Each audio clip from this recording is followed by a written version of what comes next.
It's so natural for us to feel proud of others. When friends, family members, or colleagues do well, we're filled with admiration and delight. Yet, somehow, when it comes to ourselves, the thought of feeling proud makes us hesitate. Society has taught us to view self-pride with suspicion, as if it's something to be ashamed of, something that will turn us into egotistical, arrogant people. The irony is, while we're encouraged to cheer others on, we often struggle to grant ourselves that same kindness. Take a look at the language we use. If you search for synonyms of being proud of yourself, words like conceited, high and mighty, and self-indulgent pop up. Why is that? Why is pride in ourselves something tainted, when being proud of others is seen as virtuous? The roots of this mindset run deep. For centuries, religious teachings have cast pride as a sinful act. One of the Bible's more famous proverbs even states, "When pride comes, then comes disgrace."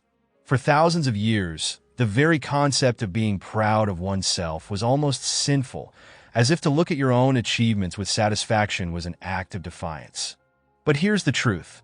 Unless you're on the extreme end of arrogance or vanity, feeling proud of what you've achieved isn't some moral failing. It's an affirmation of your own worth, a moment to recognize that you have overcome, achieved, and pushed forward. Most of us struggle to allow ourselves even that small, well-deserved moment of pride. But here's the thing. If you don't acknowledge your accomplishments, if you don't pause to appreciate how far you've come, you rob yourself of the satisfaction and contentment that follow. Achieving goals doesn't automatically bring fulfillment. That only comes when you pause long enough to take in what you've accomplished and savor it. Satisfaction needs a moment of stillness to bloom. Let's get real here. Whether you're bagging groceries or sitting at the helm of a Fortune 500 company, you've had to grind to get where you are. There have been roadblocks, setbacks, and countless moments when you could have given up. But you didn't. And that deserves a nod of acknowledgement, at the very least. Being proud of yourself won't make you conceited or unlikable. It will make you human. It's about honoring your own journey and giving yourself the credit you've worked hard for. The issue is we've been conditioned to measure success by external standards, letting others dictate what pride-worthy even means. It's time to break free from that. It's time to set your own benchmarks for success and stop looking for validation from others. You know your own history, your challenges, your strengths, your weaknesses better than anyone else. Success for you should reflect what you've overcome and what you're striving toward. If life has dealt you a rough hand, that doesn't mean you're less capable of achieving greatness than someone who's had it easier. In fact, the more you've faced, the more valuable your wins become. Hardships create opportunities for growth, and sometimes your journey might take longer or look different than others. But that's not a reason to stop. It's a reason to redefine what success looks like for you. It's about you setting your own bar and not stopping until you feel that swell of pride. Measuring yourself against others is a game with no winner. You don't have all the information on what it took for them to get where they are. Their path isn't yours to walk. So why waste time comparing? What are the standards you're setting for yourself? Are you proud of the person you are, of how you're showing up every day? Here's something powerful to consider. Pride plays a critical role in psychological functioning.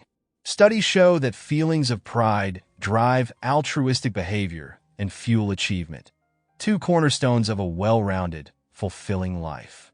On the flip side, losing that sense of pride is linked to increased aggression, depression, and antisocial tendencies. Learning to feel pride in a balanced, healthy way regulates your self-esteem, boosts your confidence, and strengthens your ability to thrive socially and professionally.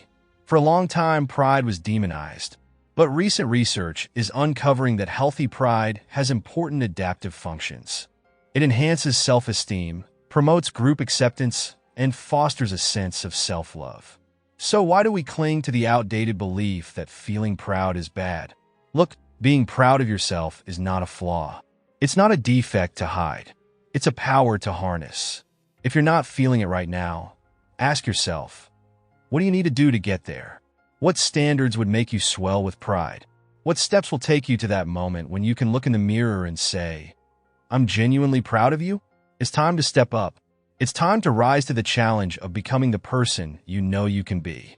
Keep pushing, keep growing, and say goodbye to anyone who doesn't get why you deserve to feel proud of yourself. This journey is about making you proud, not living by someone else's standards. Whatever you do, don't stop until you feel it deep within. The pride that comes from knowing you gave it your all, faced the odds, and came out the other side stronger. Because when you can look at yourself and feel genuine pride, that's when you've truly won. And remember, this is just the beginning. Keep grinding, keep striving, and until next time, never settle for less than your own pride. You got this.